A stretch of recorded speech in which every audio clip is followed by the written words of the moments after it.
Muchísimas gracias, querida Marqué. Qué gusto estar aquí con ustedes, con todos los compañeros del INDESOL, con quienes ya hemos venido trabajando antes, con quienes hemos tenido muchas y muy profundas experiencias, tanto en INDESOL como en otras organizaciones y asociaciones donde también nos hemos encontrado. Les agradezco la invitación y retomando el vuelo de lo que has dicho sobre la inclusión o sobre la exclusión, yo quisiera profundizar un poquito desde dónde lo vemos nosotros y desde dónde trabajamos lo que estamos haciendo en Albaño, que va a ser como la segunda parte, todavía no vamos a estar ahí. Quiero atraer algunas experiencias personales donde he participado que creo que ilustran muy bien lo que puede ser la inclusión y que no es solamente la otra parte de la exclusión. Creo que la inclusión es un concepto mucho más amplio y más difícil de entender que la exclusión. Cuando hablamos de exclusión lo entendemos muy fácilmente. El que no entra, el que no está, el que no aparece, el que no vino, al que no le llamamos. Y la inclusión no solamente es al que sí llamamos, el que sí está y el que sí vino, sino que tiene que ver con una extensión del significado mucho más amplio que implica una posición política, que implica una posición filosófica y que implica una posición también humana desde el punto de vista del desarrollo humano. ¿Qué quiere decir entonces inclusión si no es solamente sumar? Porque cuando nosotros sumamos a un grupo no necesariamente estamos diciendo que los estamos incluyendo, y creo que esa es la diferencia. Y creo que eso es lo que hoy yo me puse a estudiar y a ver, a que yo primero entendiera muy bien cuál era el término, para darme cuenta cómo lo íbamos a compartir y a reflexionar. Porque solamente sumar no es inclusión, porque solamente llamar o participar no es exactamente inclusión. Porque inclusión está ligado a un reconocimiento de derechos. Cuando yo estoy incluyendo a alguien, es que le estoy reconociendo con todos sus derechos y con todo lo que es. Y podríamos decir que es una, por ejemplo, diferencia entre hacer un trabajo populista o hacer un trabajo de desarrollo. Es decir, vamos en la bola a conseguir algo, esa es una participación masiva, esa es una participación en la que somos solidarios, a lo mejor. Pero ¿qué significa que hagamos un trabajo de inclusión? Implica respetar y no solamente tolerar. Yo traigo ahí una bronca personal con la palabra tolerar, a la que un día de estos voy a borrar de mi vocabulario y de mi mente, porque tengo esa bronca con la palabra tolerar, que siento que es como que te hago una concesión. Y hay que ir todavía más arriba de la tolerancia, que significa respetar, aceptación y reconocer.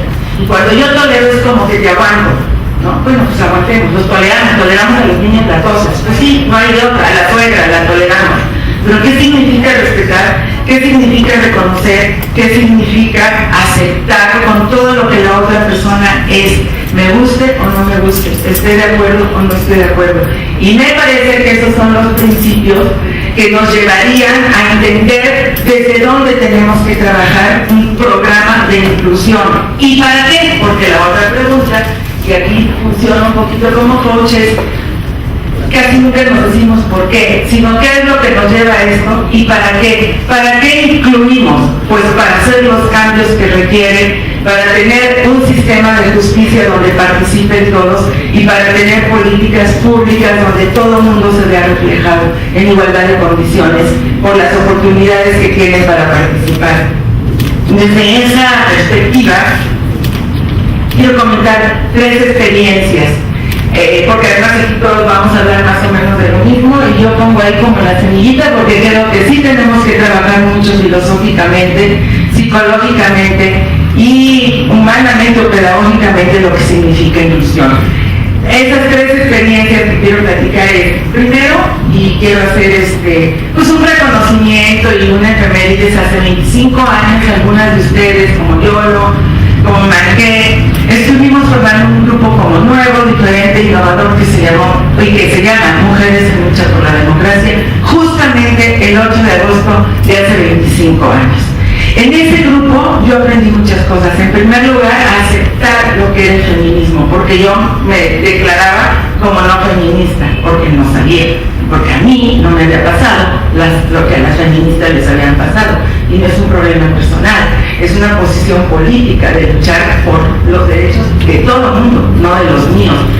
Ahí aprendimos a trabajar justamente y a luchar por la participación de las mujeres con un concepto que en ese momento no hablábamos de él, pero que era un problema, que era un concepto de inclusión. Y logramos hacer incidir, como acaba de decir Marquet, que es de lo que se trata, en cuestiones públicas como el hecho de estar dale en contra de lo que entonces era quienes calificaban las elecciones, por ejemplo, hasta lograr un IFE. Ubiquémonos que hace 25 años no había IFE, no había Instituto de las Mujeres, no había IDESOL, no había las organizaciones civiles organizadas, hablábamos del voluntariado, hicimos trabajo que creo que al final de cuentas tenían atrás como punto de referencia un concepto de inclusión, aunque no lo nombráramos. Más bien vinimos a darnos cuenta, a partir de la práctica, qué era la inclusión, y no solamente ir a participar como masa en cosas que eran importantes para el país, pero que nos exigía el país un escalón más para poder incidir. Y ahí, bueno, todo lo que logremos, incluso pues que el Instituto de las Mujeres se lograra, y hoy vamos a luchar todavía por más, porque creemos que el Instituto de las Mujeres tendría que ser como el IFE, o sea, independiente del gobierno y no pegando al gobierno, para que realmente cumpla su función y logre la transversalización y todo lo que queremos lograr en el tema de la igualdad y de la equidad de género, de la equidad y de la igualdad de género. El segundo ejemplo es una campaña que hicimos cuando yo estuve como subdelegada en Coyoacán, a donde nos dieron la tarea de hacer una campaña que se llamaba Todas las Voces contra la Violencia. Y tuvimos, pues ahora sí que el privilegio, la suerte, aunque parezca ahorita una ironía, pero estábamos pensando cómo le podemos hacer y cómo lo vamos a lograr. Y bueno, porque todos los que estábamos ahí, porque nos dieron la tarea de ser la subdelegación de cultura que no existía, nos metimos con las herramientas de la cultura. Hace 8 días estuvimos hablando aquí justamente con ejemplos de lo que el arte y la cultura pueden lograr y a dónde se pueden meter, donde a veces lo otro no se puede meter y el arte sí. Y entonces hicimos una campaña maravillosa. O sea, en ese momento en que arrancamos la campaña se muere Octavio Paz, y bien, pues ustedes lo saben. Entonces le pusimos a nuestra campaña Paz en la calle y jugamos con la palabra paz, que era la paz a la que nos mataban y Octavio Paz en la calle. Y hicimos lo que ahora es una irreverencia, porque Octavio Paz no era de la calle, era de la élite. Y logramos llevarnos a Octavio Paz, que amarilló por cumplir los patatos, porque traíamos a Octavio Paz pintados en las barras, todo el mundo leyendo, todo el mundo cantando, haciendo fotografías bajo el tema de paz en la calle, con ese doble lenguaje, haciéndole un homenaje a Octavio Paz, que se murió al inicio de la campaña, o cuando iba a iniciar. ¿Y qué hicimos? ¿Por qué digo que fue de inclusión? Porque partimos de los derechos de los chavos, fundamentalmente, de los chavos que tenían todo el derecho a expresarse. Partimos del derecho que tenían de ser escuchados, les dijimos que pintaran las bardas, fuimos a pedir permiso a las bardas, después vinieron los vecinos a que les pintáramos más bardas, muchas bardas siguen pintadas, y el tema fue Octavio Paz. Y fue increíble que todos los chavos se pusieron a estudiar Octavio Paz para ir a pintar una barda, al revés. Entonces tenían todos, ya encontré piedra de sol, ya encontré tal cosa, ya encontré la otra, y pintamos todo Coyoacán, hicieron las fotografías, hicimos la presentación de los grupos de rock, y les preguntábamos, ¿por qué están acá si tú vives en Indios Verdes? A la hora que los estábamos registrando, ay no, yo me vine hasta acá, ¿por qué no lo hiciste allá? Si toda la compañía se toca, porque ya no nos pelan. Y acá sí, ya vengo con mi aerosol y con tal cosa, y porque nos vamos a expresar como queremos. Y ahí aprendimos muchísimo de lo que era hacer un trabajo masivo, vuelvo a insistir, a incluirlo a partir de lo que ellos querían hacer, con todos sus derechos, invitando a quien querían. Además invitamos a todas las librerías de aquí de Coyoacán y a toda la gente que participó, les regalamos un libro de Octavio Paz, regalado por ellos. Esta fue una experiencia muy fuerte, muy padre, que tuvo muchas becas. Y la tercera, que yo creo que es la más fuerte de mi vida, es cuando tuve la terrible ocurrencia de irme como voluntaria a trabajar al Ministerio de Cultura en Nicaragua con el padre Ernesto Cardenal, en plena posguerra, posrevolución, llamémosle de alguna manera, en 1984, cuando la agresión de los Estados Unidos estaba en todo lo que daba a ese pequeñísimo país de apenas 3 millones de habitantes. Y ahí aprendí lo que podía ser un concepto de inclusión en el nivel local y en el nivel internacional, porque de repente en ese país estaban todos los países del mundo, menos Estados Unidos en su gobierno, porque tengo que decir que los ciudadanos norteamericanos estaban defendiendo esta revolución.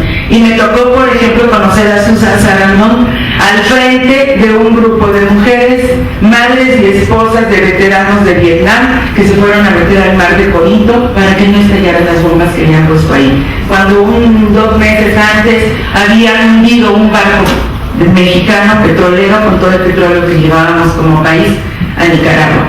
Y esa participación masiva, con igualdad de derechos, con igualdad de riesgos, sin que ellos tomaran en cuenta las broncas que había después. Por ejemplo, estaba Irak, estaba Irán, estaba España y también estaban los vascos trabajando adentro por la defensa de esa revolución. Pues es algo que me dio una expectativa enorme de lo que podía ser la inclusión, más allá de lo que decía Marqués hace rato, me gusta o no me gusta, estoy de acuerdo con ellos o no. Ellos vienen a participar en esta revolución, vienen a defenderla con todo y así los vamos a tratar. Hoy día estamos trabajando en la Fundación Andamio, si la podemos pasar, ahí está una presentación, 3 ejes, y los estamos trabajando con este concepto de inclusión. Estamos trabajando con los jóvenes, estamos trabajando a partir de las estadísticas que tenemos y trabajamos la prevención de adicciones y del consumo del alcohol entre jóvenes, con los jóvenes rockeros, con los jóvenes músicos de esta ciudad estamos empezando, para que sean ellos quienes dan los mensajes a los jóvenes. Estamos trabajando en la prevención de la violencia con la participación de teatreros y con la participación de músicos que tienen todo un discurso con el arte para entrarle a esos temas. Y estamos haciendo un trabajo vamos a iniciar más bien un trabajo de formación de líderes con un coach líder que tiene 30 años, que ha pasado por una vida muy difícil, habiendo salido de las drogas, habiendo salido del alcoholismo, que se ha convertido en un coach y que vivió mucho tiempo, que es de Chihuahua y que vivió en la época más difícil en Ciudad Juárez, con niños, casi niños. Ahorita van a hablar de la adolescencia y de la niñez, pero estamos trabajando ese liderazgo y esa formación de líderes con chavitos de 13 a 17 años, porque creemos que es ahí donde hoy se tiene que empezar a trabajar. Nada de que hasta aquí cumplan 18 años y no sé cuánto. Cuando llegan a los 18, muchos dicen no hubieran evitado todo eso. Estamos trabajando ese liderazgo justamente con estas herramientas de la educación humanista, con conceptos de Pablo Freire, con conceptos de Augusto Boal, con conceptos de pues, los grandes filósofos humanistas, para que podamos tener sobre todo una formación en algo que creo que nos está faltando muchísimo, y sobre todo a los chavos de esa edad, es tomar en sus manos la rienda de su vida sin ser víctimas, sin echarle la culpa a nadie, y con un sistema clarísimo de valores universales, porque los están hechos bolas con los valores universales. Entonces en eso estamos trabajando. Ahí están algunas fotos y las pasas porque se me está acabando el tiempo según lo que me acaba de decir aquí. Y ahí está el trabajo que estamos haciendo, cantando. Pretendemos hacer pronto pues ya el grupo grupo Andamio, así como el grupo Timbiriche, pues queremos el grupo Andamio que haga sus propias canciones, que utilice y que reconozca las canciones con un programa que hicimos que se llama Íconos y que los lleva por la vía de la música a una conexión con sus papás, porque están cantando las canciones que sus papás bailaban hace 20 años. Y hoy están cantando los Beatles, están cantando con Manuel Serrat, están cantando a los Bee Gees, están cantando pues, digamos que a la música que hizo que nacieran y que animó a sus papás a tener un enorme amor y que fue al final de cuentas lo que hace 20 años o 30 años estaba colocado en nuestra generación y que hoy los chavitos siguen reconociendo y que siguen cantando y que les sigue gustando, como por ejemplo Sobreviviré. Esa es la experiencia que yo puedo compartir con ustedes y les agradezco muchísimo que me hayan escuchado y sobre todo que me hayan invitado. Gracias.